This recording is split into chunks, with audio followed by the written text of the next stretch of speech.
Before we start the show, let me thank you for clicking onto this video. If you'd like to see more videos like these, why not subscribe and hit the bell button so you'll never miss an episode. Now, on with the show.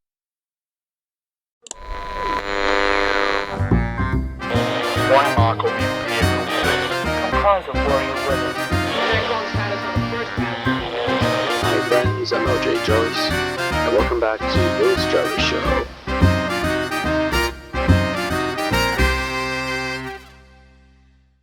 Greetings everyone, welcome back to On Air with Jarvis, the podcast of all things Warhammer and general stuff I find of interest. Today is actually a very special kind of video, for not only is it the channel's 5th anniversary, but also my 25th birthday. So to celebrate such an occasion, I have my two closest buddies of mine join me today for this podcast, that being Ineptus and Hubrecht. How's it going, gentlemen? Hello, Mr. Jarvis. Happy birthday. Happy birthday, Lewis. Well, thank you for joining me today, guys, and I am both anxious and excited that I'm 25 today, and I'm already having a sort of mid-quarter life crisis right now, so that's not something. It happens to everyone. I remember those days well. It's like, I'm almost becoming 30, and I'm still making videos about plastic models. Nothing wrong with that, lad. Nothing wrong with that. You'll always have the soul of a young man. I think I have the sort of psyche of a young teenager still. But hey, at least we're in a good timeline. At least I'm not talking about like My Little Pony stuff. Oh god, no. Or it's like the guy's 45, he's bald. Oh no. Oh god. The Rainbow Dash in a jar on the shelf. Won't go down that road. Oh, that's what the fedora is for. No, I am a skeptic. No, first off, the guy will be wearing a TB, not a fedora. There's a difference between the hats. I'm sick of people getting that wrong. It's that I'm not wearing a TB, I'm wearing a fedora. There's a difference. Really? It's a fedora. Fair enough. All right, the fedora is either the skeptic or the private detective. Private detective. Go for the private detective. Yeah, please go for the private detective. Yeah, it's like I'm in LA and I'm trying to solve the crime or it's 1950s and I'm in LA, black and white movie scene. Sexy jazz music. Of all the gin joints and all the bars in all the world, why do you have to walk into mine? Be it tuts, the streets aren't safe as they used to be. I already had a dame. Her name was the city. I came to drown my sorrows, but they learned how to swim. I'm doing this whole monologue, and this whole time it's like, Lewis, who are you talking to? But yeah, I think today is a fine day when this video is published. Of course, it's my birthday, so I'm doing a bunch of things to make the occasion special and all. But how about you, gentlemen? How are you doing so far? I'm doing all right. Just a nice quiet day after the Jubilee. I've just been sort of sitting about the house. We've had a few... I must mention, if you do hear any strange, loud aircraft noises on my end, it's because there's an air show going on about 10 miles down the road and my house is right on the flight path. Yeah, no problem. But what about you, Hubrecht? A bit of a busy week. Haven't had much time to do anything really other than work and errands, but just taking it easy on this Saturday. Yeah, by the time when we're doing this video, because of course when July 8th actually occurs, it would be a Friday. Redact that. No, because I'm very busy in June. Like, I'm going to a wedding, and you guys are going to be super busy, so it's good for me to do this like a month early. Yeah, don't worry. Yeah, struck with irons hot. But anyways, for the audience and all that, you all are familiar with Hubrecht and Ineptus here. They've both done some voice work for a channel before. They've been both on the podcast and all. And for you, Ineptus, you actually done some fair voice work for plenty of videos and all that. Yes, I always enjoy doing it, and now I've got a better microphone. I hope the quality will be better in any future recordings. Though I gotta say, I think probably your most famous work, or the one you were most excited for, was doing Ryanor. So, what are your thoughts on that looking back? I love that quote. I've not actually read the book it's from as of yet. I'm still slowly making my way through the Horus Heresy, but the power of that quote, where he just really, in essence, tells Fulgrim to fuck off. I absolutely love it. And what do you think, Hubrecht, from the video and all that? No, it was a great voice work, and like Ineptus says, that's like peak loyalist moment, you know? And also, it was cool to see like 1,000 Suns, like, sign with Ryanor and all that, saying that he deserves better than you, Fulgrim. Yeah, it kind of like emphasizes the fact that the 1,000 Suns didn't fall to chaos out of malice, at least not fully. It was more like they were pushed into it. So you kind of like the moment, that inspiring moment of Ryanor defying his Primarch, it's kind of like makes them remember what they were, like previously to falling to chaos. So that's how I interpret that moment. So yeah, when other traitors are telling you, a traitor Primarch, that you've gone a bit too fucking far with how you did things, you might have gone the wrong way about it. Mm-hmm. Mm-hmm. And of course, with the new Contemptor Dreadnought coming soon, I'm definitely going to make that into Ryanor. I have to. It would be criminal if I didn't. But that would look awesome. Mm-hmm. Yeah. And also Dreadnoughts. You guys saw the new Leviathan Dreadnought, right?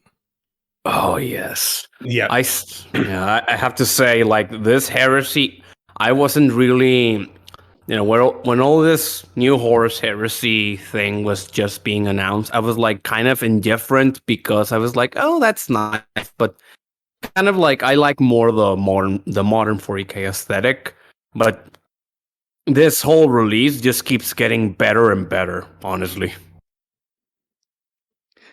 Yeah, because we're getting stuff like formal Forge World tanks into plastic, so that's certainly exciting. Yeah. One of them being the Kratos tank. You seen that? I think I have. I had a load of tabs open with pictures, so I could use it as reference. They all disappeared. But I got the picture of the plastic Demios pattern Rhino. I saw that one. That looks quite nice.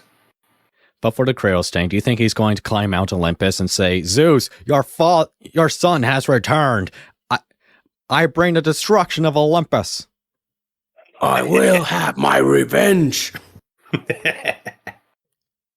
And Kratos looks back from like the newer God of War, looks back to how he was in like, what, 40s or 30s, and it's like, oh. I was a psycho. And it's like, it was a phase. Here it is. Oh my god, that's a fucking beast, that isn't it? Bloody hell. Yeah, it is. So yeah, it looks like Games Workshop are in the Horus Heresy series with a high note and all that, considering all this new stuff we're getting, all this tanks, all this Forge World stuff turned to plastic. So what do you guys have to think on that? Or think on that and all that? Well, it's good that they're finally coming across from resin. I think me and Hubert were talking about this. It was plastic's just so much more reliable when it comes to putting a model together. It's not as fiddly. You can get cleaner cut edges off it. And I was telling him about this Tantalus, Dracari Tantalus, my friend bought at Warhammer Fest a couple of years ago, and he had to soak parts of it in hot water in order to get the resin back into shape because it was so bent out of shape. And you don't want to spend that amount of money on a model to have to do all that to it before you assemble it. So it's good that they're finally bringing stuff away from resin and into plastic. I feel like the hobby, like I was telling Ineptus, that the hobby is already expensive enough as it is, and the prices of the Forge World resin stuff were ridiculous even for 40K standards. And to be honest, it's not only an expensive hobby, but it's a very time-consuming hobby. So imagine I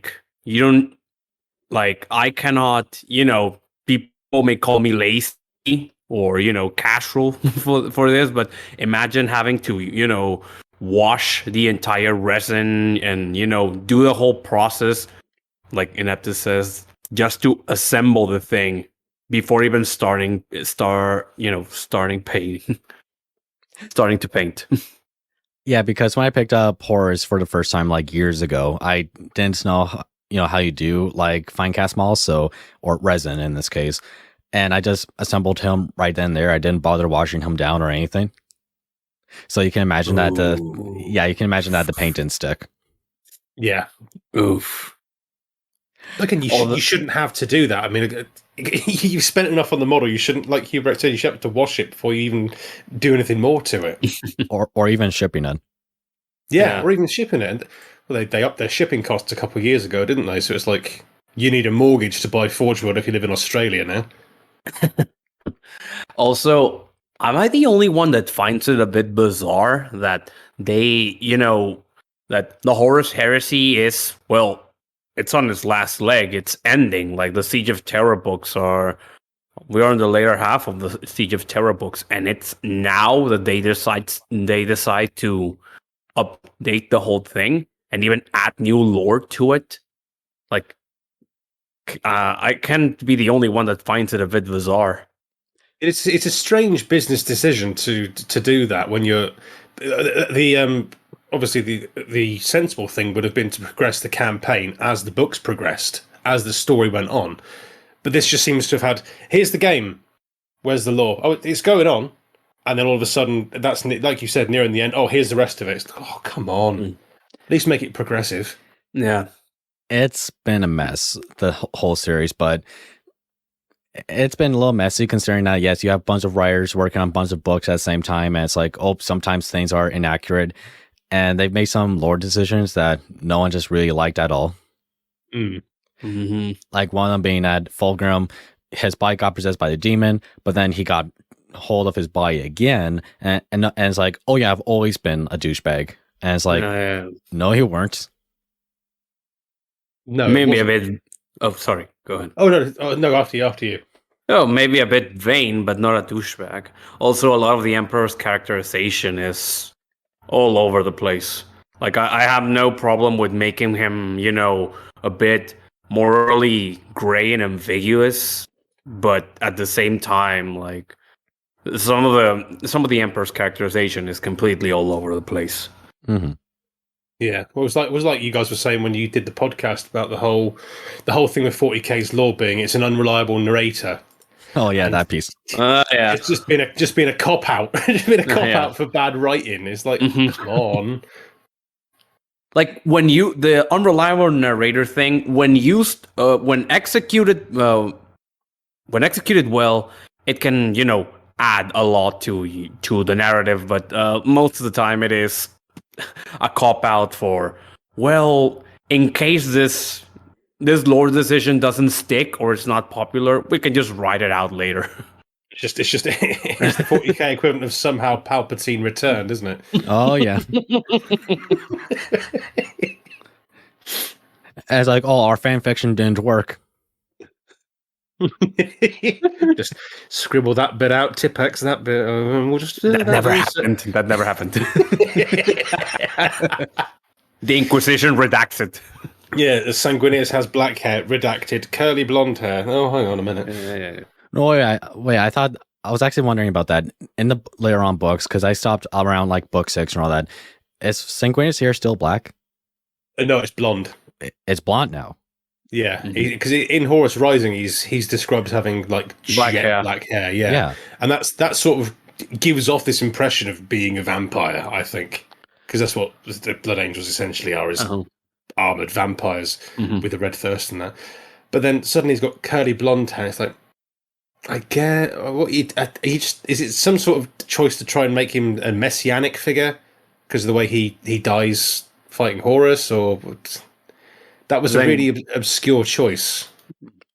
Like Sanguinius is. Oh, sorry. Go ahead, Lewis. Sorry, I was going to say because I think it would have been a neat idea that he always had black hair, but later on art depictions depicted him as blonde hair because it'll be like an artistic representation of an angelic being. No. Yeah. Again, maybe they just said, sorry. Again, this would be a good opportunity to do unreliable narrator because things changed during the whole millennia, and some things were misinterpreted. Mm-hmm. Yeah. Yeah, that's a good use of the unreliable narrator. Yeah, that makes sense. Mm-hmm. Plus, it would make it a bit confusing if you got 3 Primarchs with long black hair. What with Kurs and Korax, and then the Sanguinius on top of that. Mm-hmm. But then again, we have like 2 bald Primarchs, or technically 3. No, 4. Baldy Squad. Hair is an impediment to battle. Horus Heresy. Oh, fuck. Sorry. Though sometimes when I see my dad, I get anxious because I question to myself, am I going to become bald? Because my mom would go, you're exactly like your father, Lewis. And I go, I'm going to go bald. Please, Mom, don't tell me that stuff. No. But Embrace it. Embrace it. That's what I'm going to end up doing it. Mm-hmm. Get some wax. Just shine. No, but the joke is that me and my dad aren't so different. We are exactly the same. It's just I'm the Hyde version of his Jekyll. Oh, I see. Like I'm all of his negative thoughts he kept back of his mind given physical flesh. Oh, you're the psychopath of the family. Well, I'm the only clown who realizes we're in a circus. Fair. That's a fair way of looking at it, yeah. I thought my life was a tragedy. It's a comedy. It's a comedy. Though it's funny how that movie caused a lot of news media to freak out, yeah? Oh, yeah. Next, Like, you remember when people were like, "Oh, this movie is gonna cause mass shootings," and when no mass shootings happened, like some news outlets were like almost like, "Could somebody please start a mass shooting?" but then people are going to expect like a new Elliot Rodger to wear clown face. Oh my, oh my god! Oh, I keep remembering that video you showed me that one time. Yeah, we were watching me and Hubert were watching a podcast of the guys reacting to one of Monkey Jones' videos about Elliot Rodger. Yeah, because the whole stick is that an FBI seminar we're talking about like incels and all that. And on the subject of incels, they played a Monkey Jones video where he was pretending to be like an Elliot Rodger apostle. Oh my god. But it was obvious that the video's making fun of him, but because how these guys are so old, they just don't get it. No, yeah. Because it will start an uprising. Because it's not about the subject, it's about the presentation. And the presentation is that he's making fun of him. Yeah. Like seriously, I listened to the audiobook of Elliot Rodger's manifesto, and it's so full of ranting and self-pity that you would think it's a book written by Onision. Oof. Ooh.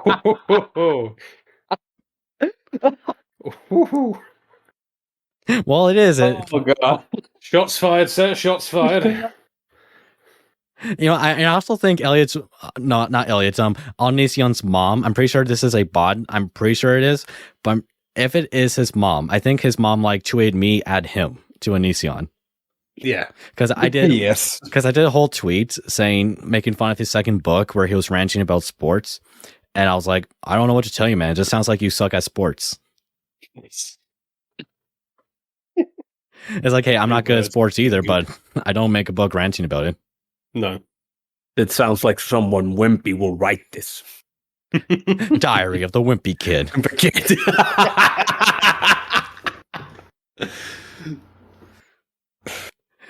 You know, I didn't realize how egotistical that character is till now, too. Of Greg. Though that's a huge book series when I was an elementary kid. Never read those, actually. No, over here in England, I remember seeing the movies, but I didn't watch the movies. I remember seeing them released, but I think I was a bit past that when they came out. Yeah, I think this was late years of my elementary years, because I was in grade 8 around that time, though this is probably a different kind of school system from you two, considering where you two are from. Mhm. But anyways, back to Warhammer and all that. Yeah. Oh yeah. Oh yeah, I didn't know it was something we were talking about. You should put in the title of the podcast, Diary of a Wimpy Kid discussion. But also, actually, I want to go back on to one of the quotes that Ineptus did and all that. So, because it's a bit funny, you did the Farsight quote, and originally I was going to ask you if you could try to do an Oriental accent, but it's just that. But then I was really struggling to ask you, should I ask you to do that? Because I didn't want some guy on Twitter to, like, I don't know, a year from now or a few months from now, try and tweet at me saying, "Oh, excuse me, Jarvis, what's this?" And then it plays your voice. Racist. That's funny you should say that, because when you said that, I was thinking, should I ask him if he wants me to do a mock Oriental accent, or should I ask him if would that be appropriate? It would be appropriate. It would be appropriate, and I wouldn't be the first one to do it. It's like, have you played the Dawn of War games? Yes. It's like, so wonder, human. Oh yes, they are. Oh, that was really bad of me. Well, mind you, the Fire Warrior game had bloody Burt Kwok in it. The old Fire Warrior game on PS2. He was like a Chinese British guy. He's a bit of a legend. But he did it really, really well. Okay. Though I think you guys remember this one famous quote from Dawn of War 2, I think, or one of the expansions of the game, where the Tau commander was telling the Space Marine to surrender, and the Space Marine's like, "The greater good is coming at the end of my bolter, alien. Judas, death of your soldiers means so little to you. Yeah. Are you that mad?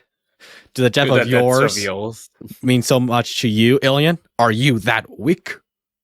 Shots fired. Yeah, but even without doing an Oriental accent, I think that was still a really good quote, and it's still a really good video, I think.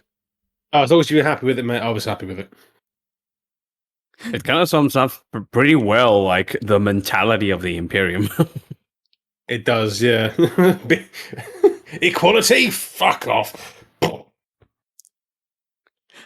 No, I think also from Spotlight from that video was that I got Autumn Ivy to voice Shadowsun, if you guys know her. Oh, yeah. Mm-hmm. Yeah, that was a... Yeah, I was thinking, if she says yes, he says yes. If she says no, he says no. Then I got the email saying, yeah, I'll do it. And I'm like, oh, holy shit, this is happening? Okay, brilliant. Senpai noticed me.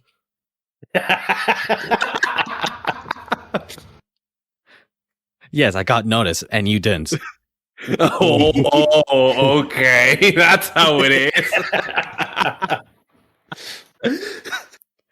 And about the whole making fun of accents thing, it's like, come on, I'm pretty sure I'm pretty sure people like Ineptus makes fun of American to Canadian accents over there. I'm pretty sure that's how it goes. What? No, we don't do that. No, not at it's all. It's like mocking how we talk or making fun of Texans, like, howdy, partner. Oh, come on. The British do that? No. I'm pretty sure Ineptus does. I mean Hubrecht. What, mate? How's it going? Because I make fun of Hubrecht. Si, senor, I need oranges, senor. I can't work anymore. Oh, I don't do that because he said he's coming over here for college, didn't he? That might be a bloody thing. I will find you. No, but you can find him after your shift at Walmart, Hubrecht. YouTube, we're having jokes here. Don't destroy my channel. Yes, senor. Oh dear. No, but for example, like, as in my experience, Spanish-speaking countries always like mock each other's accents. Like, for example, Mexicans always mock like the Spaniards' accent and the Argentinians' accent or the Chilean accent, because they're so different that we always make jokes about. Spain invented the language, Mexico perfected it, and then those in the South ruined it with their silly accent. And then people like Ineptus in England will be like calling people of Wales the Canadians of Britain. Oh, I don't even know what to call the Welsh. Disappointing, maybe. I don't mean that. I've got Welsh friends. I don't mean that at all. You see, I'm not racist. I have Wales friends. Or I'm not racist towards Wales people. I have Wales friends. Or how you call them? I don't know. Now we will take the piss out of each other over here as well. The English hate the Irish, Scottish, and the Welsh.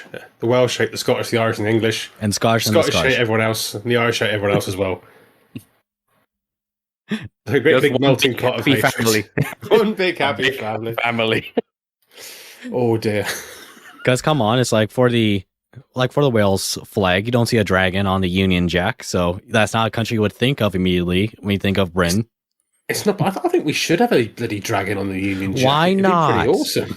Yeah, have a dragon on the flag. It would be awesome. It's far more badass. It is. It literally is. Like the original Chinese flag had a dragon before they ruined it by becoming commies. Yeah. A dragon? Nah, we don't want that. Get the sickle and star in it. Oh, But anyways, so besides talking about again. But other than talking about Ineptus doing all voice work and all that, of course, all of you remember Hubrecht from like the podcast and our last church video. So again, I think that's a spotlight of a video I've done, and I think that's going to be a gem for a long time to come. So again, Hubrecht and of course Ineptus, what do you guys have to think on that huge project that we did? Well, first of all, when you asked me to do it, I was like very nervous because I'm like, I've never been on a podcast before. What if I say something stupid, or what if I say it like, what if I fucked up something? So I was like really nervous.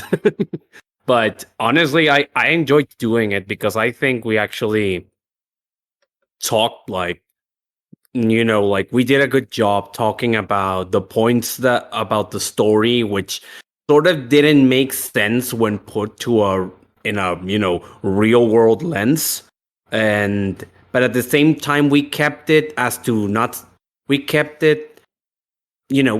healthy. We didn't like go full on tear down the story and rant about the author and this is a shit story, don't read it. No, but I think it was a good discussion keeping the integrity of the story intact, Mm-hmm. I'm going to have to listen to it again because I listened to it in August when it came out last year, but I've not. Yeah, it's been so long and I've been so bloody tied up in other things I've forgotten. Yeah. But you guys wouldn't be here if it weren't for discovering each other's channels and all that from either YouTube or Twitter. So, I'm not sure if this sounds egotistical or not, but I'll ask anyways. What were your initial thoughts, you two, when you discovered my channel or something like that for the first time? Oh, this Marine has a hat. Yeah, appropriate. That was my first reaction. Where is the My Little Pony content? I can hear him seething. Well, you were a brony, Ineptus, not me. Oh, God. How dare you, sir? I'm just saying, you clap, I clap back. Yeah, fair enough. Well, I thought just like it's got some interesting videos going on. This will be something to keep an eye on. And my most popular video is about Lord Inquisitor. It's like, come on, guys. I done bear stuff. Yeah, that was my first video. What? Yeah. Come on. That's because I think you were the only person really who covered it. I think I am. I think I was. Yeah. Well, when I searched like what happened to end Lord Inquisitor, and your video was like one of the first ones that popped, I was like, okay, yeah. There you go. I think I saw this one, and then the one of the guy is Rasmus, whatever his name is, who was saying why he stopped the project. But yeah, honestly, it was a similar thing with me. I was like still very early into getting to 40K, and I was aware of Lord Inquisitor, and I was aware it was an upcoming project, and it kind of never came out. I never heard from it again, and then one day when I was rewatching, the prologue, because the prologue, it's so good. I mean, and then your video popped out, and I was like, "What happened to Lord Inquisitor?" And I'm like, "Wait, what? It was canceled?" And so that's how I stumbled into your channel. Yeah, I know that you don't like to be the bearer of bad news, but that's how I stumbled into your channel. Because people got mad at me. God, mad at me that I'm saying it's over. We'll shoot the messenger, guys. I'm not in charge of it. Why are you getting mad at me?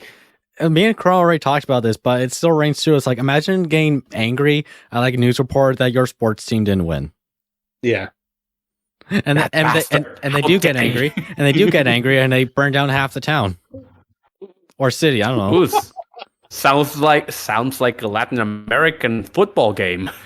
Sounds like Plymouth Argyle. And you can imagine how tense we were when the Raptors were playing for basketball in that game years ago. But hey, we won. We won. A win is a win. That's the important bit. Then you can destroy the town and be justified in doing it. But I'm just saying, when sports fans don't win a game, they burn down half the city. But when a gamer loses a game, he just screams at his computer or TV, and people get scared of that. Yeah. Like, I mean, calm down, Billy. It's just a game. Don't be toxic, Billy. But then he goes, Billy, watches. No, don't say the gamer word. Don't say it. Neighbor. I said neighbor, YouTube. I said neighbor. Come on. Yeah, grumps. No, but I mean, a couple of months ago, here in Mexico, we had a sports game where, the crowd went so wild there were actual casualties. Yeah, there were actual casualties. So the whole thing about sports fan burning down stuff because their team didn't win. Well, it's more real than most people realize. Mm-hmm. I think that's what football hooliganism is. One of England's biggest exports, isn't it? And that's how we got orcs. That's how we got orcs. New expansion for Blood Bowl. Post game riot. Post game war. That would make a fun Blood Bowl game, wouldn't it? Yeah. A Blood Bowl expansion. Yes, That'd be so fun. And speak of orcs real quick, I remember that one tweet from like a D&D meme Twitter account or something like that, where it was trying to be like progressive, saying orcs aren't black people. You see, orcs are more like, what if we make orcs Cockney? And he makes a huge list, and then 40K fans start saying, so like orcs, like our orcs. Yeah. Yeah, like the 40K orcs. Too little, too late, friend. Yeah. We've already got that. We already got that. But, speaking of the UK and all that, so of course, most of you know that I'm going to the UK, or hopefully I'm going this year in October. So I'm certainly excited. And of course, Hubrecht, you're going there, right? Yeah, I'm going there too. Yeah. So, but I'm going not for tourism. I'm going to for a course. Yeah, I hate the word tourism. I'm not going there as a tourist. I'm going there as a special vacation operation. Bloody tourist. As a member of the Commonwealth. This is a very fair point. Very fair point. And you want to know how my sister was when she went to Ireland and all that? When she went there and they found out she was Canadian, they called her colonist. Colonist. It's like, yeah. Well, I'm not. At least I'm not a leprechaun. Yeah, I can say that because that's our word. Well, I suppose it's appropriate. Yep. But yeah, so I'm certainly excited for that, and of course, I'm going to go to Warhammer World. That's like a rite of passage for me. Top man. I'll have to make time to go to Warhammer World as well, if I get the chance. You can get anywhere in England or the UK, maybe an hour or two on the train. So, yeah, so I've heard. So hopefully, I will be able to fit it in my schedule. Yeah, you'll be able to do it, mate. Yeah, but here's the thing too about where I live is that of course Ontario is large compared to Britain, and it's just that if you drive for 10 hours, you'll still be in the same province. But I'm pretty sure I'm not sure how Britain has it. Do you guys have something like provinces or we lands? have counties. Counties, yeah. So counties, yeah. So Is it like you drive for 3 hours and you leave one county for another? Well, it's sort of like this. So if I drove from where I am for 3 hours, I'd probably end up in Northamptonshire or maybe Oxfordshire or somewhere like that. Yeah, but for me, I'll still be in Ontario. Yeah. But So it's a big province, yeah. In my case, it depends on where you are, actually. The closest you are to Mexico City, to the center, the smaller the states are. Like, the states are normally small in the center of the country, surrounding the capital. But the more you move away from that, the larger they become. Like, we have, I think our largest state is as big or maybe a little bigger than Germany. The hell. Yeah. Really? Yeah. So that depends. As far as my own state, if I drove southward, because I live like north, so it's like going north, I will like exit my state pretty quickly. If I went southward, it would take me around 6 hours to leave. 5 hours to leave my own state for the next one. Okay, now. That's incomprehensible to me. Obviously, it's a small island, but just that's mad. But hey, in exchange for a small island, you had a huge empire. Well, we did. Yeah, Big that's F. right. F for the British Empire.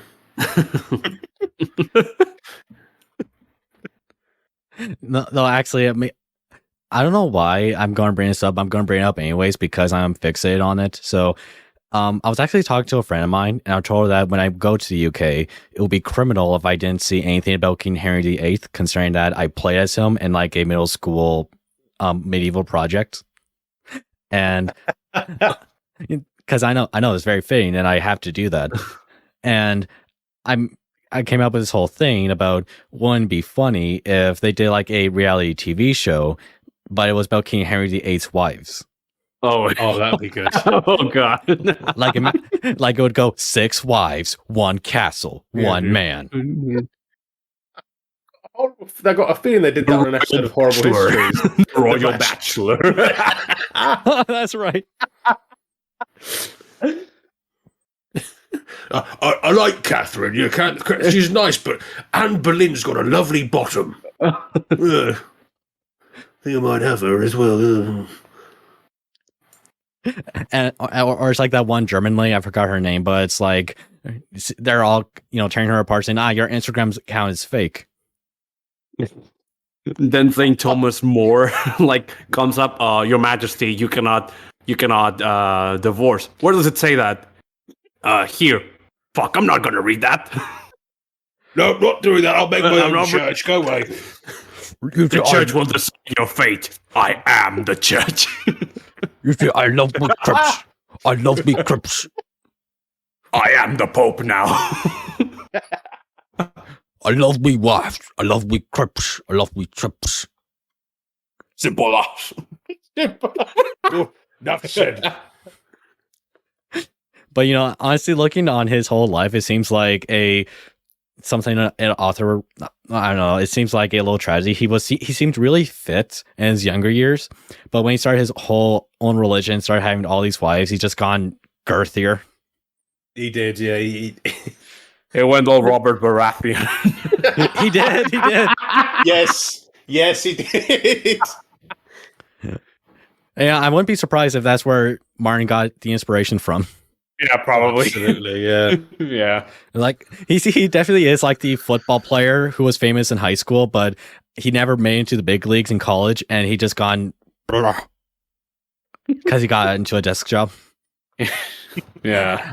And the high school reunion happens, and like all the girls that were excited to see him, they all had a crush on him in high school, but then when they see him, they're like, oh yeah, he was a hunk. It's like, oh. What happened? Like, I was a famous football player. I love me beer, love me crips. But yeah, that would make a good TV show, but definitely make a good musical. Oh yeah, definitely. It did. 6 is a musical. Oh, it's a musical. It is a musical. Yeah, have you guys heard of it? All right, it is. Yes. I've never heard of it. Yeah, so it's basically King Henry VIII's wives as like modern day pop stars and all that, talking about their lives. Oh. Yeah, it's really good.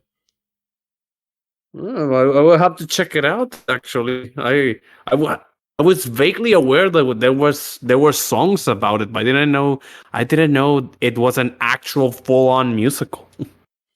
Yeah, it's really good, and it's important to take note that of how they present it. It's not like, oh, this is our tragic historical life, but they're in like pop star clothes and they're talking about how they were and all that. So Yeah. it's definitely historical, but don't take it as a historical project. It's not a tragedy; it's a comedy. Looks a bit like Starlight Express, actually, from some of the costumes. Now, but I think the most tragic of the wives, I think, is I forgot her name. It's 1, 2, 3, 4. The fifth I wife. love that he has to count. He has to count. Okay, the fifth wife. What's her name?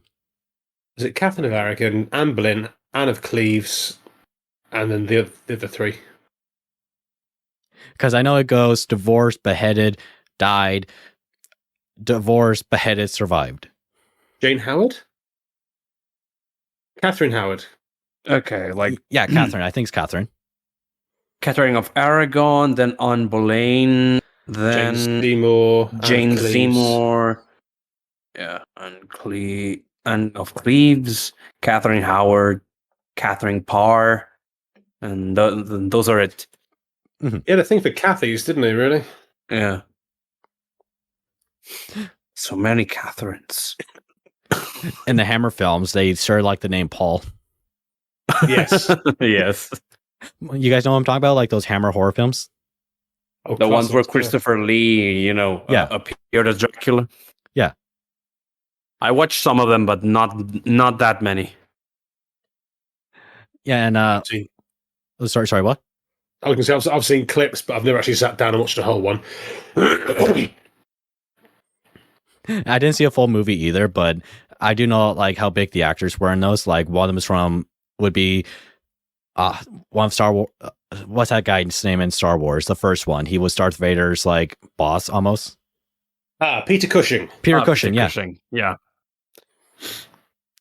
Yeah, that picture Peter of him- Cushing. Oh, so go ahead. Sorry. Sorry, that video of him like doing his models was excellent. Mm-hmm. Oh yeah. We had Peter Cushing was Van Helsing and Christopher Lee was Count Dracula. Yeah. And also he played he also played Dr. Frankenstein in the Frankenstein ones. Yeah, but he was Sherlock Holmes as well in a couple of movies. Oh, he was. Yeah. Oh, nice. But video games, because I got follow some cue cards and all that. So you guys are excited for Space Marine 2, aren't you? Yes. Yeah.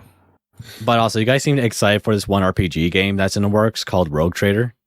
Oh Yes. yes. Now, I have no God, experience. I have no experience with those kind of stuff. So how good news is this? Well, those type of RPGs, the closest thing I can compare them to is like they are the closest, in my opinion at least, to the actual pen and paper RPG experience. You have, dialogue options and companions and different classes and are normally long games with very, with diverging story paths. So it could, if done right, it could be one of the best 40K games ever made, if done right. Yeah. Yeah. Absolutely agree with it. And this is a concept I've wanted for years. A sort of, I'm going to compare it to Mass Effect, even though I know it's not like Mass Effect, but sort of the 40K RPG where, like you build a team and it's all different races, so you get the full scope of the 40K universe. It's hopefully they pull it off. Yeah. And a Rogue Trader is perfect for them because it's one of the few, it's one of the few offices in the 40K universe that can actually, have people from the different species like assisting them without getting immediately shot or mutated or something. So it's kind of perfect. It's kind of perfect for it. It's an imperial certificate to fuck the aliens, isn't it, really? But in the case of Star Wars, there is no certificate. No. Do you even need a certificate in Star Wars? No, you don't need a certificate. It's a free-for-all. Hey. Well, that sounds really bad. Those Twi'leks.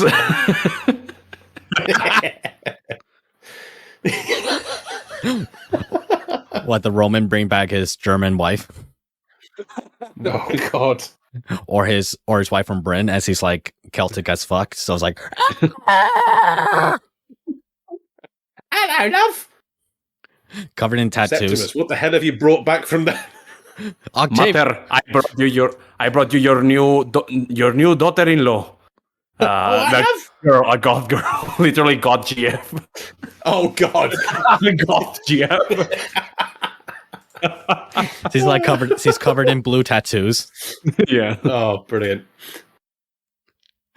But in the case of a Spaniard, he's bringing back his Aztec girlfriend, right? Yeah, that's the girlfriend.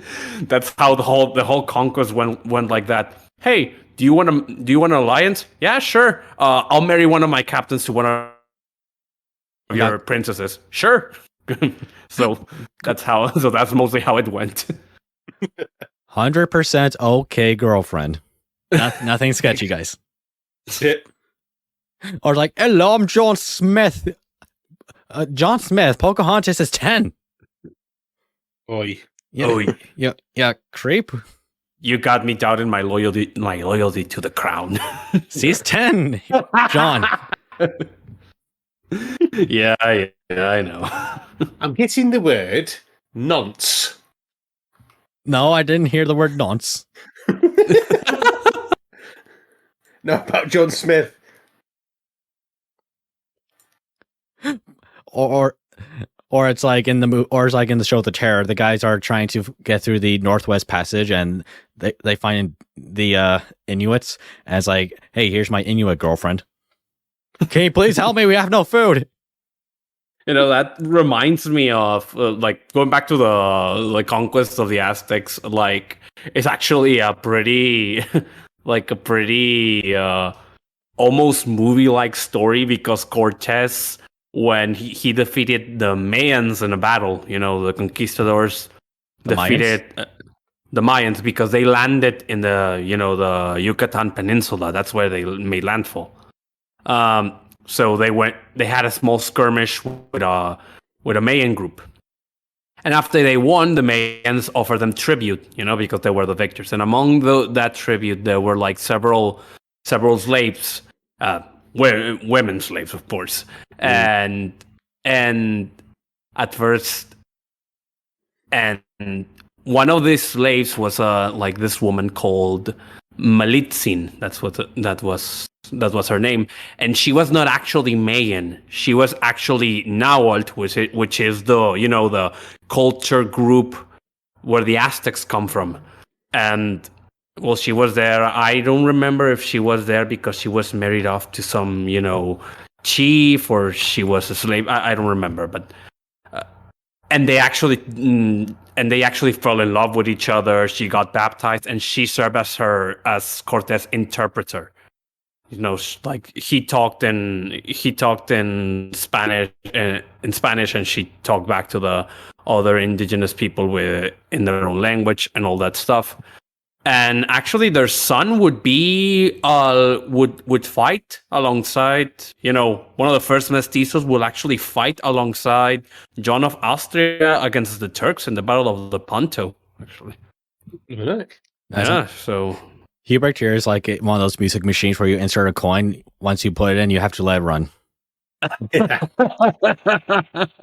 When I start talking about things that I like, it's kind of harder for me to stop.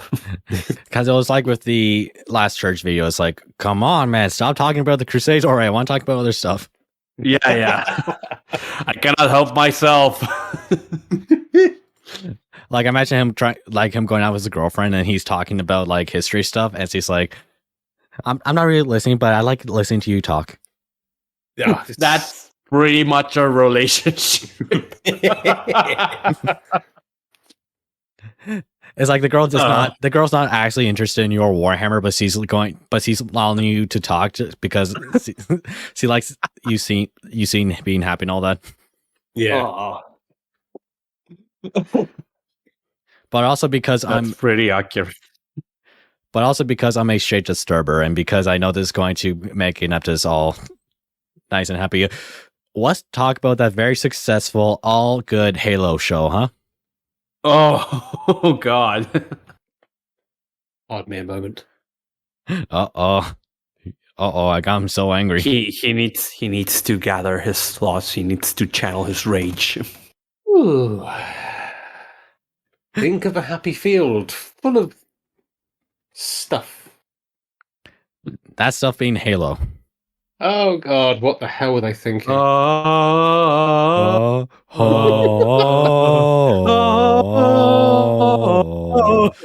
Hubrecht, you're off beat. You're off beat.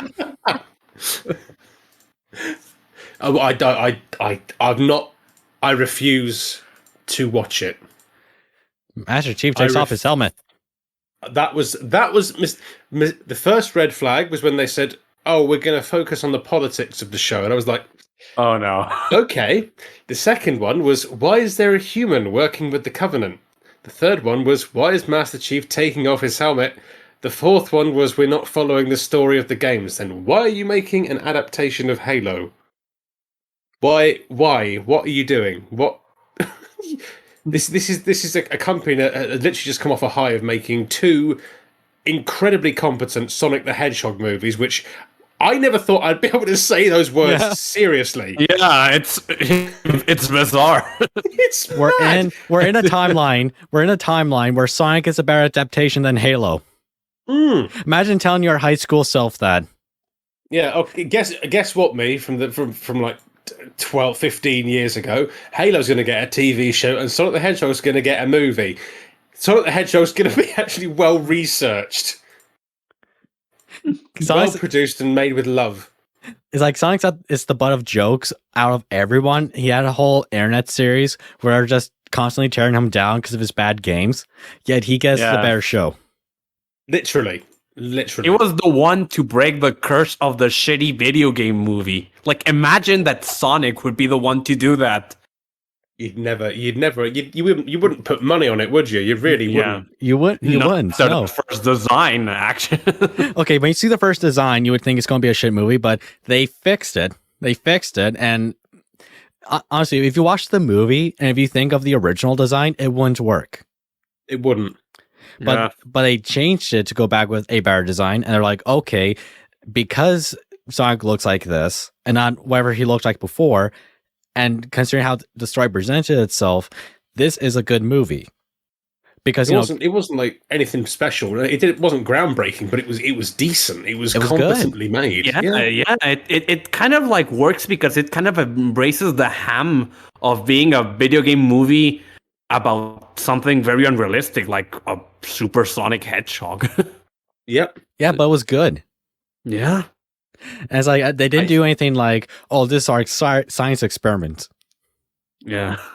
No, well, it wasn't anything. It was like, oh, we would have put a little bit of lore in, and that was all it was really needed. Yeah. Yeah, but for Halo, it's like, oh yeah, I never played the games. It doesn't matter. This is what happened. This perfect comparison because it's from the same studio. One, you've got people who know what they're making, know the audience, they know the property. Ultimately, we got two amazing movies. The Halo one, you got people who didn't care to play the games, who didn't probably even want to play the games, never fucking read probably a piece of toilet tissue paper which had a summary of Halo's lore on it, and they make this. How do you pump out that crap? Like, I remember how years ago there was this Halo TV movie. I don't know what it's called, but one of the actors was a former star from Hannah Montana. I forgot what her name is, but I know it's her. And It wasn't bad. It wasn't a bad movie. It was about one of those cadets from a Roman type of the campsite was named after a Roman something, and they had a statue of a Roman soldier. Forward Unto Dawn. Oh, was that what it's called? Yeah, it was the tie-in with Halo 4. It was a live action thing. It was Hastati Squad. I don't know, but my only impression on that was, wow, this is boring. It was boring as fuck, but it was well made. At least it looked like Halo. It did. It did a better job of portraying Halo than the official Halo series did at portraying Halo. It had the prequel effect, like when, oh, this is shit. Then years later, a studio releases something that it's even shittier, and you're like, and people are like, you know what? I just had a new appreciation for that thing that I didn't like before. No. The thing about the Star Wars prequels is that it took people a very long time to realize the first one wasn't good. It took them a very long time to deny or to accept the movies weren't that well made. It took them a very long time. But the Star Wars sequels just weren't good at all. Honestly, though, I never been much of a Halo fan. I never actually played those games. Me neither. Yeah, I have a plan to actually play them eventually. Yeah. But like most of my friends were huge fans of Halo, and like when I asked them, look, so what do you think about this whole thing? I'm not going to watch that. They were like, you know how you like Warhammer 40k and you say, and the whole heresy joke? Yeah, well, this is heresy, but for Halo, because this is crap. I hate it. I'm so pissed off. And yeah, I cannot exactly blame them. I don't know much about Halo, and even I can tell that thing is not very well adapted. That's accurate to a T. It's just Chief has sex. Spartans are canonically asexual. It's like, fucking come on. Oh, why do you care so much? It's fiction. It's fiction. It's not real. We can do whatever we want. Yeah. It's not made for you. Then why has it got this name on it? But I heard this whole joke from Arch about talking about that whole, lay in the Covenant thing, where Master Chief basically F's her straight. Yeah. F's her into joining humanity again. No, that's not Halo. Originally I'm hearing this from like birds and all that, but supposedly it was originally a Mass Effect script. It wouldn't surprise me. There's a big Mass Effect reference in it. It's like there's one bit where it might when that stupid, bloody, traitorous woman's in the prison cell. You hear a voice in the background going, "Commander Shepard, please return. Please go to the Shanxi engineering deck." It's like, come on, that's two great big Mass Effect references right there. What is this? I hope that it would be like, I'm Commander Shepard. This is my favorite store. Oh yeah. Board the ship ASAP. We'll bang, okay? But about the whole woman covenant thing, I can definitely understand that, because imagine a Farseer circle within the Eldar. Imagine if one of the Farseers was human. Yeah, no, it wouldn't happen, would it? Yeah. It would never happen. Yeah, because it wouldn't make sense. Or imagine if imagine one of the Ethereals as being humans within the Tau Empire. Mm-hmm. Imagine an orc being a Space Marine chapter master. Yeah. For the Emperor, use grots. But wow, I never see such incompetence for a TV show, and I think it was good to finally bring this up on a podcast. It took. I've been excited for it at the prospect of a live action Halo series for years, and I don't know why I expected anything else from modern day Hollywood. They turned it over and took it up the wrong, and they really did. Honestly, though, I don't know what's going on that for properties that are lately. I know it's because, subvert expectations and all that stuff, but properties that are kind of like already almost written to be made into movies and series are the ones that flop. For example, there was an Uncharted movie, and Uncharted, and I always forgot that. Uncharted. Yeah, and I always liked Uncharted, and Uncharted is one of the most cinematic, like action-oriented games, set pieces everywhere that I've ever played. It's pretty much modern Indiana Jones. It is. And It's an interactive Indiana Jones film. It's brilliant. yeah, it's brilliant, and I love them. And the games are so cinematic and so action-packed, and that literally that's your script. You only need to put that on a big screen, and somehow they still fucked it up.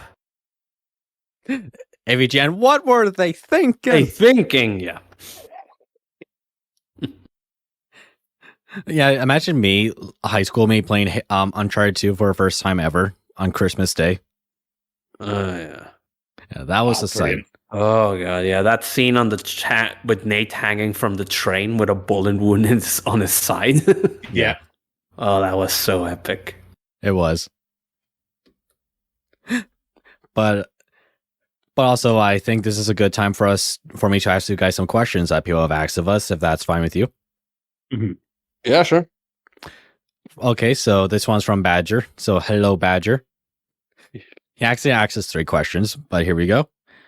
First off, happy birthday. Well, thank you, my man. It's been awesome to watch your channel grow, and I'm excited to see what future holds for you. So, enough me tapping my own shoulder. So, anyways, as for his question, first question: you're all tasked with making a Space Marine chapter. Who are they a successor of, and what are their themes and aesthetic? Hmm. Can I go first? Yeah, sure. Go for it.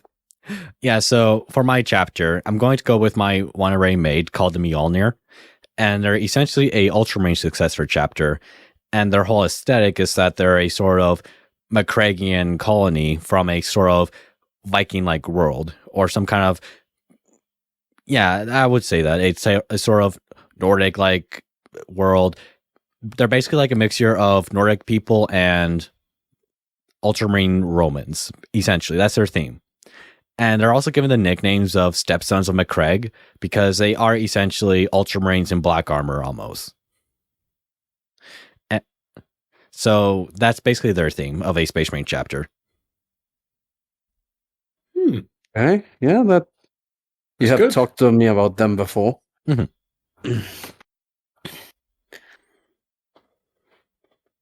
I would say maybe I don't know if it should be I don't know if if a chapter or a legion with this theme specifically already exists, but I'm gonna go on a limb and say it doesn't.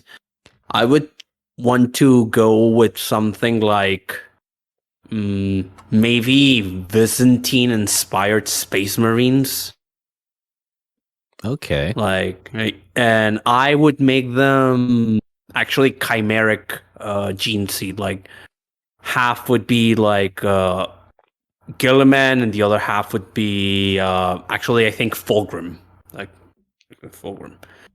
Okay. And they would be because like the Byzantine aesthetic is very like solemn and sober, and at the same time very decorated with jewels and gold. And I think like that's very pre-heresy Emperor's Children, I think. So I would kind of like want to make a Byzantine inspired Space Marine chapter. That's pretty much my conception of it. I don't know what I would call them though. I certainly like it. Yeah, it's good. I like the Byzantine aesthetic. Yeah. Well, well, obviously, my dream chapter would be pretty much the Storm Wardens, just Highlanders in power armor. But I like Jarvis. I did actually make my own chapter called the Iron Brotherhood, and they were a White Scar successor from a mining world, and so their expertise was sort of obviously in the tunnels and that. It's sort of close combat. Pickaxes, shotguns. Well, not obviously it would be pickaxes, some sort of great big spiky thing they can just the enemy with. But I was sort of going for because where I live, it's sort of this whole area has been mining and industry sort of history. Mm-hmm. and I love the thought of people mining just taking up any weapons they can find against an unknown foe and just thinking, oh, what does this do against it? Well, that works. Yeah, I'll keep hold of that one. So kind of like Jarvis Space Marines. I am a dwarf and I'm digging a hole. Dig a diggy hole. Oh, that brings back memories. Oh. But I certainly like that idea. I think it works. Yeah, I liked it. I think there aren't enough Space Marine tunnel fighters. Yes. You could probably say they're almost like Iron Warriors because they're like siege marines. Yeah, you could do it. Yeah. But anyways, moving on with the questions. I think second question from Badger is, your persona is being made a canon character in 40K. What would their first story introduction be about, and who would you want to write it? This could be a short story or even sub a future series. So go wild. So this is basically our Space Marine personas that we have on our fancy little wallpaper. So if I'm allowed to go first, I think what I would really like is a audio drama on my character, because I'm really into those. And maybe the whole idea is that he's a regular Mjolnir Space Marine, right? And he's doing his whole little battle and all that, but he discovers a fedora. The fedora lands on his hat when a building collapses and all that. And the sort of entity that lies within the hat, because my whole idea is that the fedora is a sort of SCP sort of entity, and he takes control of the Space Marine, and his typical 40K English accent turns into a 1920s New Yorker accent, talking like a radio show host.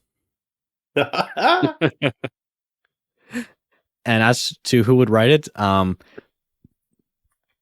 I'm going to pick the king of the writers. I'm going to say Dan Abnett.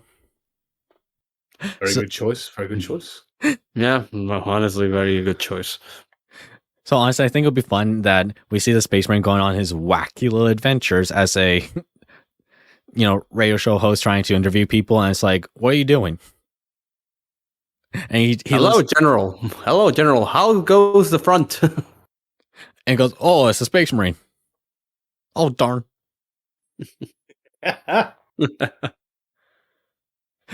You could say this is almost like a little comedy series like Hivis Kane or something like that. Yeah. Or a quote-unquote parody series. But yeah, that's your Marine practice, in the middle of battle, stopping the enemy to like ask them questions. Hey, sir, ever heard of NFTs? How are you finding the fight so far, Bucko? Looks like your side's losing.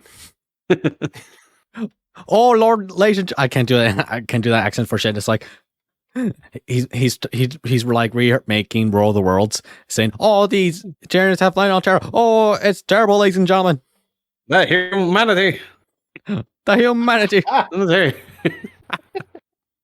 So, how's the weathering camera, good Arkhan? Who the fuck is this, and why is he talking to me? Okay, scum.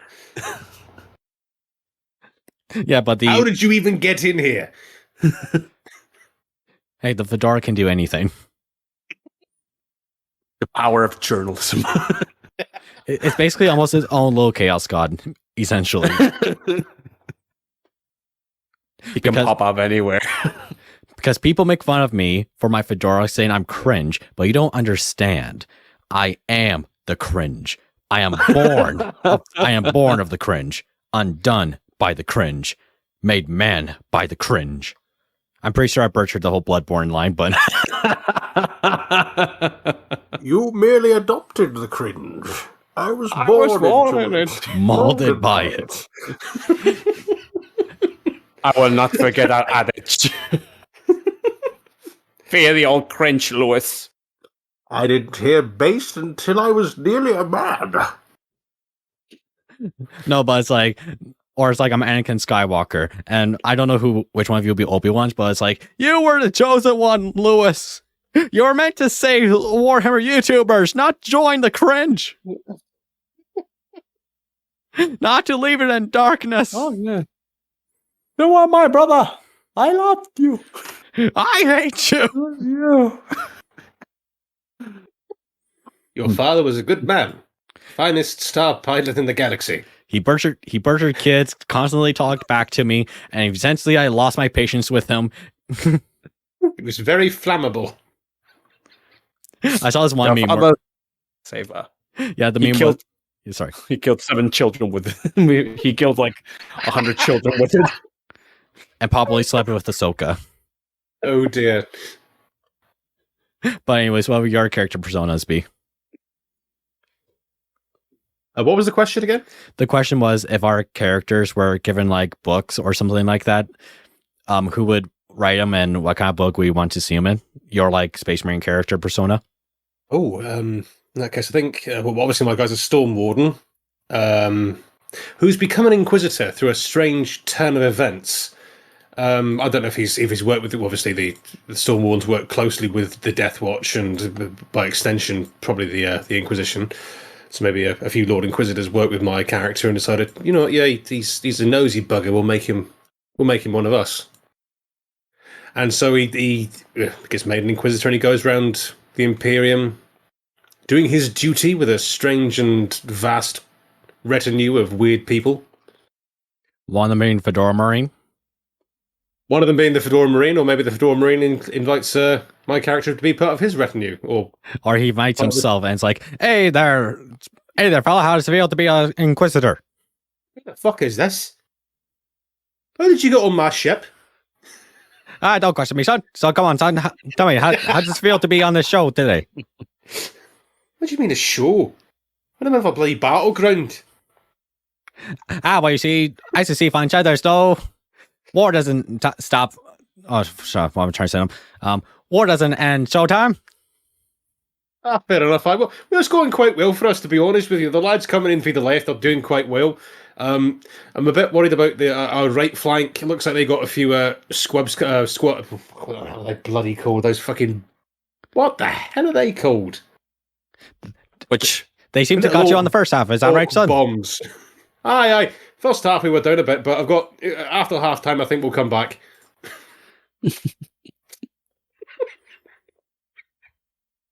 That seems so. What am I talking about? That seems so much fun.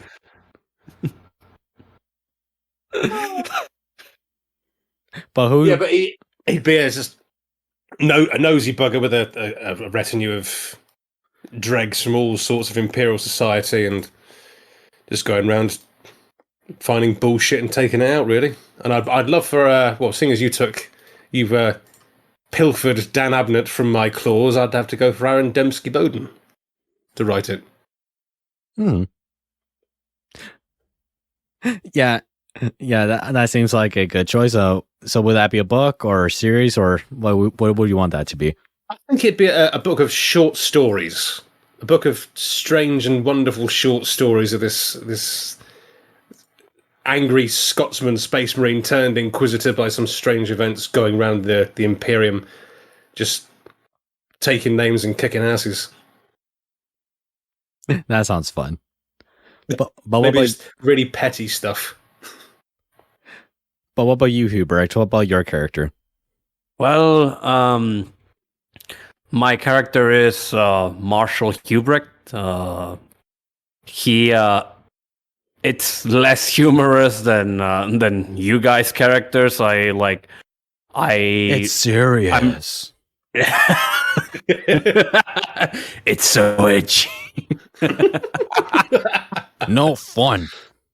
No fun allowed. I'm actually already writing a story about him, although lately I haven't had time to write it. But essentially, what I wanted to do with this character was since there's actually very little Black Templar novels, or at least modern ones, I kind of wanted to, give my own perspective from how is it to be a neophyte and coming up through the ranks of the Black Templars. His personality is basically he is basically a quiet Black Templar who only shows, the furious fanatical zeal when the situation calls for it. Because I don't know where I heard this, but zealot that a raving zealot, he's just an indoctrinated lunatic. But someone who is, he doesn't need to be very loud with his beliefs, is actually far more, it's actually far more firebrand than the other guy, because he's actually a zealot because he actually believes in them. So I kind of wanted to go for that, and essentially he was raised up from the noble caste of his world, where the inheritance for the firstborn, instead of inheriting, their father's titles and domains, they get the honor of joining the Black Templars. So essentially it comes from that. I would make it maybe a book of short stories and eventually a novel down the line. And honestly, I would also go for Aramdensky Bowden, because, well, he is the person that I think writes Black Templars the best, which, as ironic as it is, because, oh god, I'm not going to let Guy Haley write it, that's for sure. Oh. But That sounds good. It does. Thanks. It does. And yeah, no, that's interesting as you guys, but Oh, I love the concept that the firstborn thing, instead of inheritance, you get made a space marine. I love that. I kind of wanted to go emphasize the whole aspect of, well, the Templars are knights, so I kind of wanted to go I kind of wanted to add something like that, Yeah, I like it. That's a brilliant concept, that is. Yeah, thanks. But question number 3 to you, actually, Hubrecht, specifically is, where are you hiding the fallen angel? Maybe the fallen were the friends we made along the way. He's obviously referencing to the fallen dark angels. Or maybe Hubrecht is a fallen dark angel. It's just self-hate. But anyways, the next question is, which chapter between the Dark Angels and Blood Angels is Hugh's favorite, and why are they both better than the Black Templars? Ooh. Oh, fuck off, man. I already know. Fuck off, Azar. Don't listen to this man. He's delusional. Blood Angels are a bit better, though. I think I like Blood Angels. No, not better than the Black Templars. But if I actually had to answer that question, the reality is that between the Dark Angels and the Blood Angels, I like the Blood Angels better. Yeah, I'd have to go with Blood Angels as well, because at least they're loyal. Though, what I do sort of like about Dark Angels is that they do have the Knights of the Round Table sort of theme going on, and I like that. Yeah. Oh, they do. Yeah. That's a yeah. Yeah, because it's a reminder that King Arthur is going to return one day from Stonehenge, and he's going to reunite the Knights of the Round Table, recreate Camelot, and save all of Britain from the upcoming Red Dragon. See, I can write fan fiction too. Yeah, totally. You see, I can write Arthurian fan fiction too.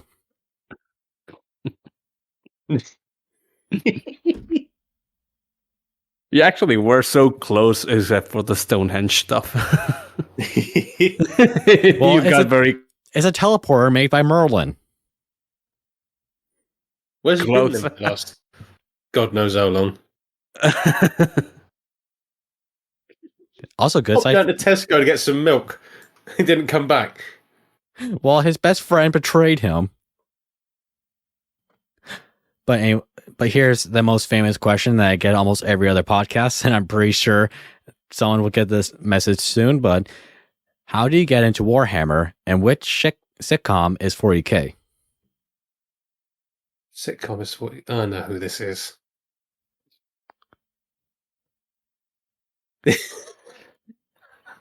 I know who's asked this question. Hello.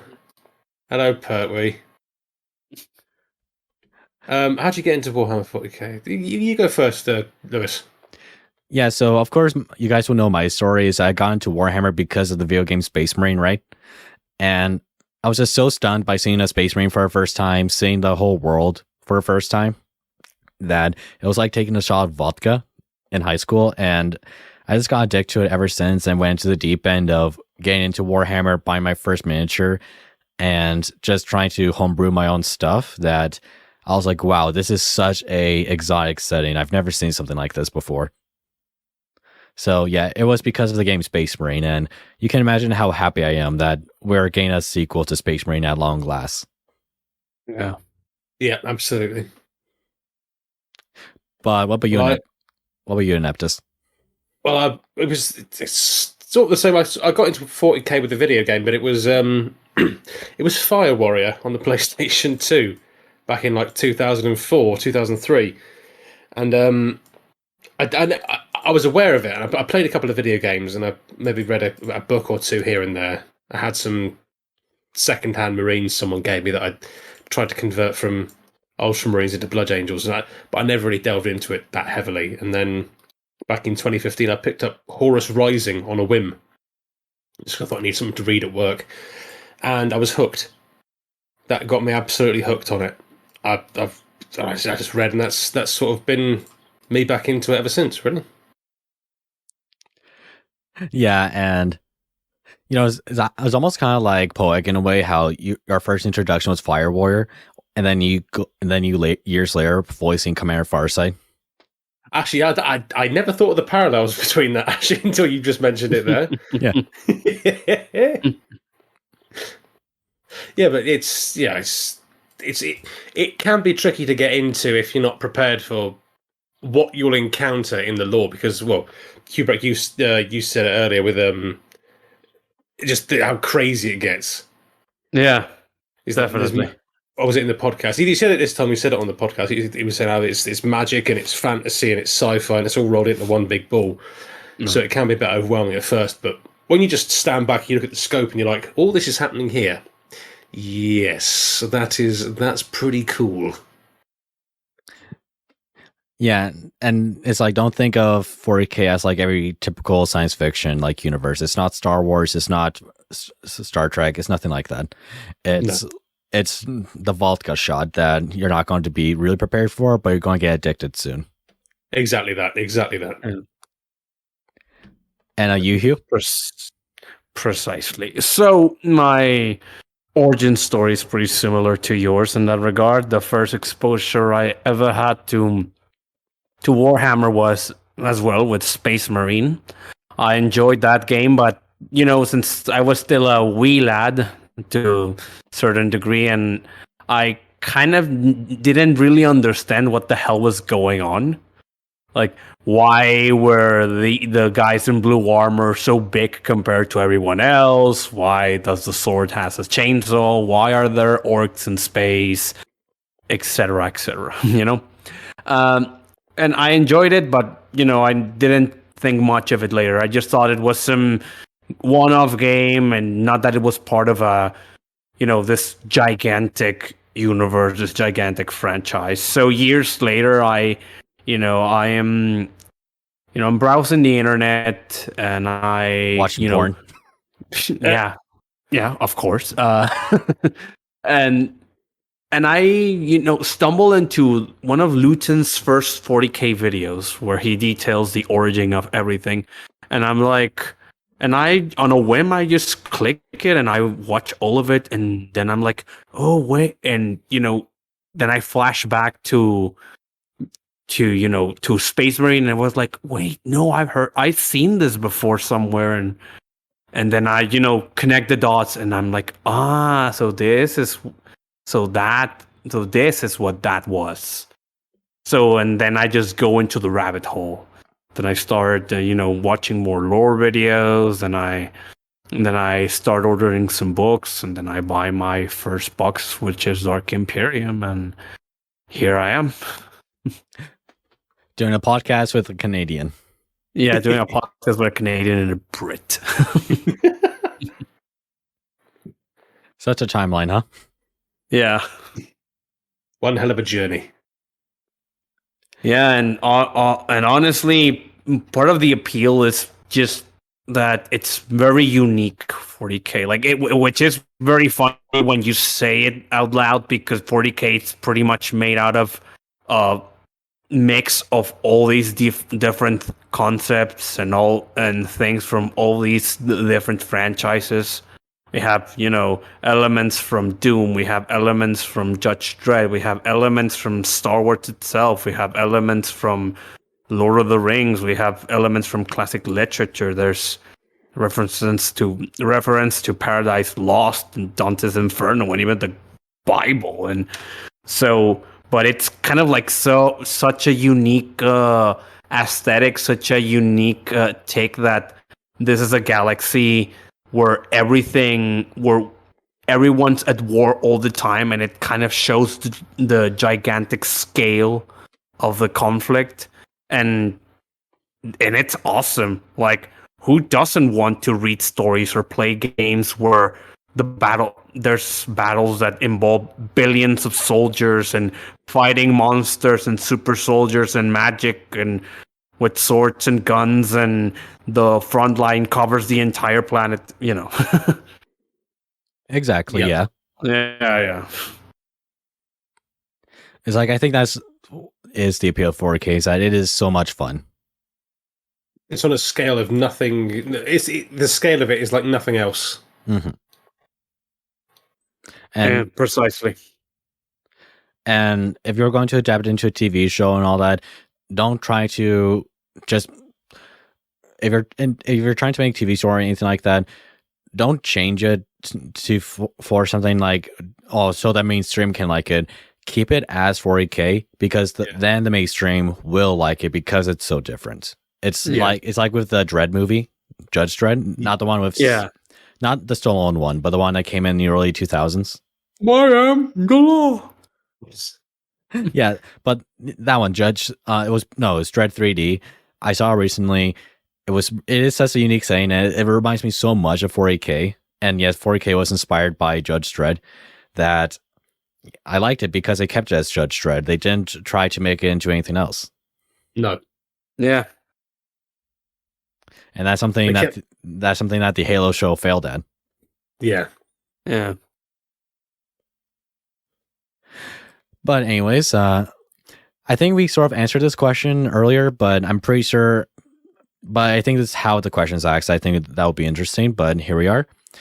I'd love to know how the story behind you guys meeting. The three of us, or all three of us. Or?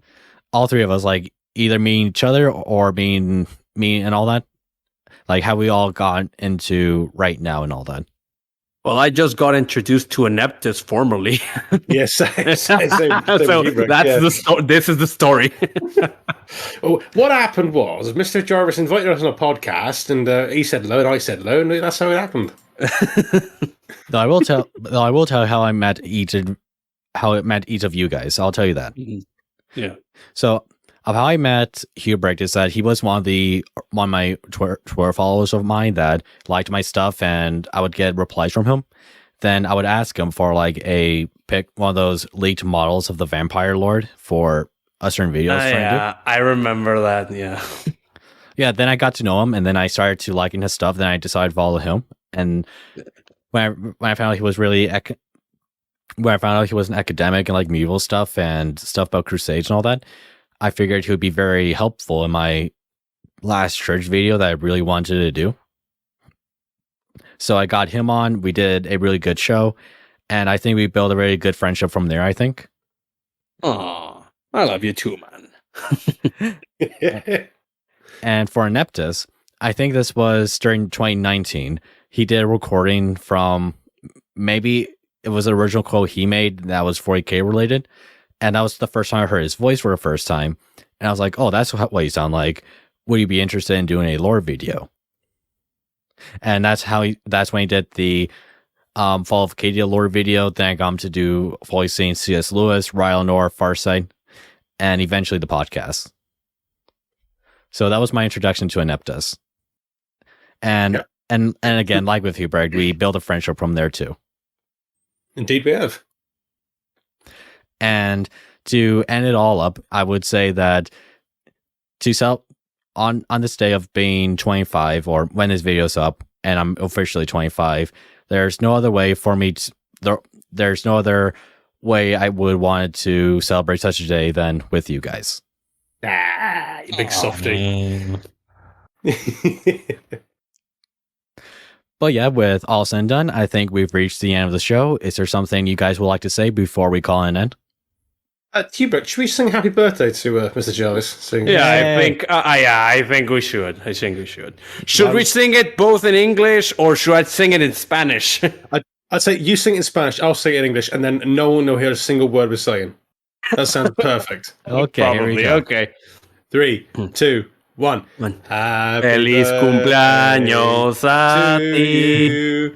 Feliz cumpleaños a ti. Feliz cumpleaños, LJ. Feliz cumpleaños a ti.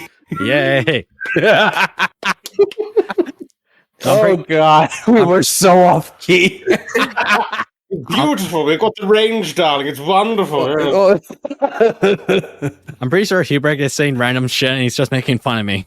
No, actually, that's how it sounds. Like, no, I'm pretty Feliz sure. cumpleaños. I'm pretty sure you're calling me like a bunch of names in Spanish. That's going to get me in trouble one day by a Spanish viewer. We don't have the budget for that, I'm afraid. He doesn't understand what I'm saying. I can say anything I want. No, but no, I'm actually singing happy birthday to you. Like it's Feliz cumpleaños. That's how it's said. Feliz is happy and cumpleaños is birthday. So I know. I'm having fun. Yeah. But thank you guys for joining me this day. It was such an excellent day. Brilliant, mate. Always is. It is always a pleasure. You know it. And thank you all for joining us this day. I am very grateful for the birthday wishes, and I can't wait to do this next year. And I can't wait to do something like this 5 years from now when we do my 30th birthday anniversary and the channel's 10th anniversary. But with all said and done, thank you all for watching, and I'll see you all next time. See you around, guys.